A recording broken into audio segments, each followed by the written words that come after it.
Critical infrastructure is being restricted. Why? Because of this Prime Minister's failure. I've asked the Prime Minister to meet with me and the other opposition leaders in good faith to try to find a way forward from this impasse. He didn't answer yesterday. He hasn't answered to date. I'm going to ask him again. Will he meet with us? Right Honourable Prime Minister. Mr. Speaker, the Conservative Party of Canada has spent the last 2 weeks endorsing and enabling these blockades across the country. The leader of the Conservative Party and her team have been their biggest champions, even promoting their fundraising. The consequences of these actions are having dire impacts. They're impacting trade, they're hurting jobs, they're threatening our economy, and they're obstructing our communities. I am focused on ending it. I hope the Leader of the Opposition will maintain her current position and continue to call for an end to these blockades. The Honourable Leader of the Opposition. Continues to blame others for things that he's responsible for. Today, he actually has a chance to do something for Canadians. We have a motion before this House that would tell the government to let Canadians know when they are going to end these restrictions. 2 years into this pandemic, and given the current circumstances, it's not an unreasonable request. Canadians deserve a Prime Minister who's willing to follow science and lift the restrictions. Even his own Liberal MPs agree with us. So a simple question for the Prime Minister. Will he and his fellow Liberal members of Parliament support our motion that is on the floor today? The Right Honourable Prime Minister. Speaker, everyone in this country is sick and tired of lockdowns and, quite frankly, of COVID-19. But Canadians also know that the way through this pandemic is by listening to science, is by following public health advice, and indeed by getting vaccinated. That is what we have been focused on from the very beginning, and that's why we're continuing to encourage Canadians to please get vaccinated. About 61,000 Canadians got their first dose just last week. We need more people to continue to step up, get vaccinated, get their kids vaccinated, get the booster shot. That's how we stay safe. That's how we support our frontline health workers.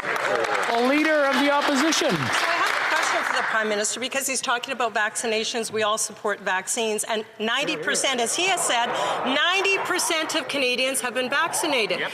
Is he suggesting that unless 100% of Canadians are vaccinated, he's not even going to consider opening up and lifting restrictions? Yeah. Is that what he's trying to tell us? 90% is good for us, and I would say other countries in the world who have less vaccine uptake. Is he saying he's not going to do anything until 100% of Canadians are vaccinated? Really? The Right Honourable Prime Minister.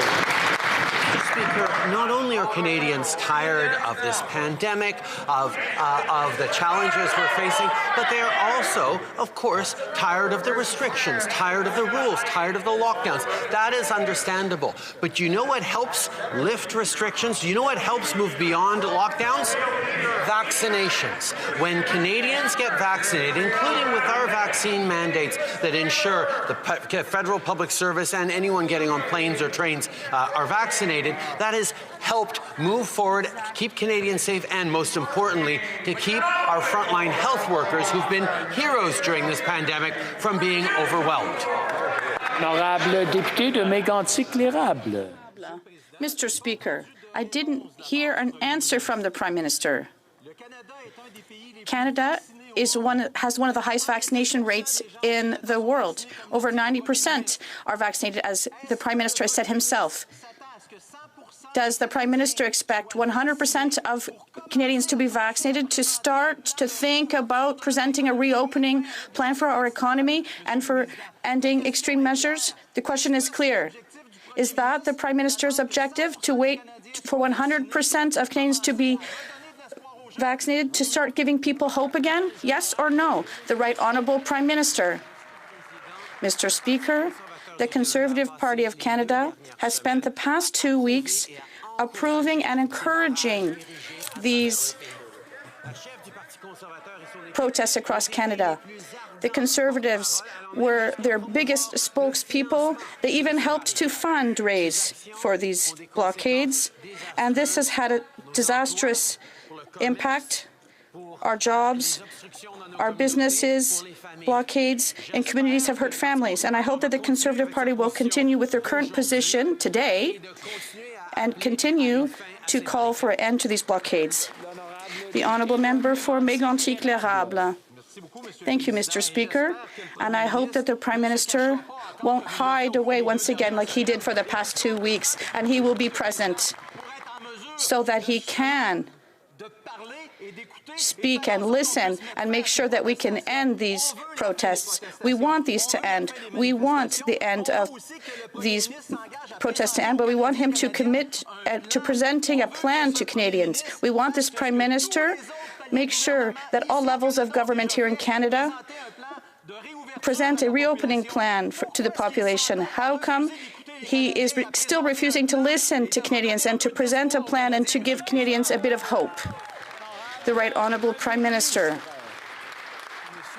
Mr. Speaker, I'm very happy to hear the honourable member to condemn and calling for an end of the blockades today in this House, and I hope he will be able to convince his colleagues at the Conservative Party as well to stop supporting and encouraging these blockades and these protesters that are hurting businesses, jobs, and supply chains, and they're also hurting Canadians who live in these communities across the country. These blockades have to end. The Conservative Party has to be clear on that. The honourable member for Belleuil-Chambly. Thank you, Mr. Speaker. I asked the Prime Minister for a meeting. The leader of the official opposition asked the party leaders to meet. Given the troubling developments in Ottawa and across Canada right now, there are significant economic impacts and impacts for our public health and also growing public security issues. Can the Prime Minister call the party leaders together to a meeting, an emergency meeting? The Right Honourable Prime Minister. Inaudible for the interpreter. I am in close contact with our partners at various levels of government.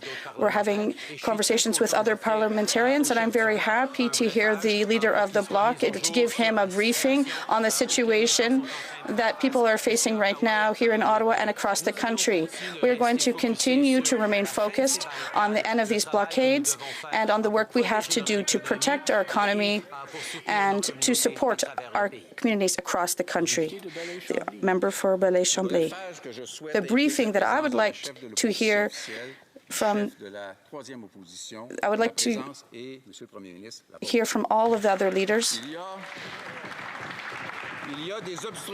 There is obstructions taking place at the 911 call center.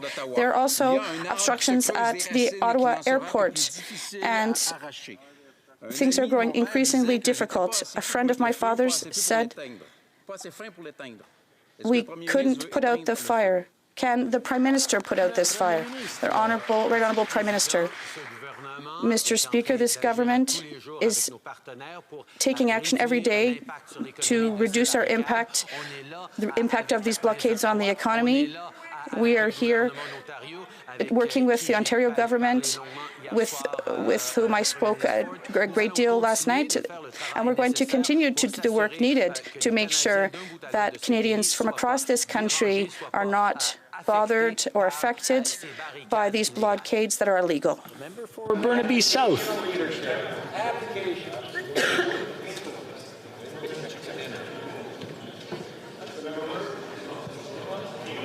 Mr. Speaker, we're in the second week of the siege in Ottawa. We've got borders that are shut down across the country, including Coots and the Ambassador Bridge. This is hurting workers, truckers, small businesses, and families. We've got a Prime Minister who's more focused on debating whose jurisdiction it is. Clearly, making sure our borders are open is a responsibility of the federal government. So will the Prime Minister stop hiding behind jurisdiction and fix this mess? Honourable Prime Minister. Mr. Speaker, from the very beginning, we have been there to support all of those that come in the work they needed to do.